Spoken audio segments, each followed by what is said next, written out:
Hello my friends, today's topic is callousness of human mind, higher consciousness and creation.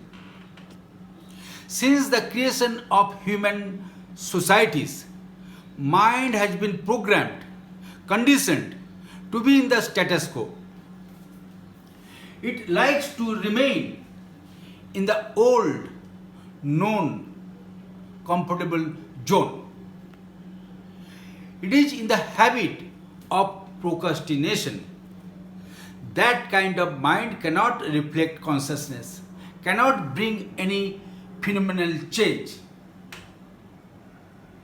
In our higher consciousness activism workshop, we just break free the mind from the status quo. We break the callousness of the mind. We take the mind from old paradigm to new paradigm. My number has been given below in the description. Namaste.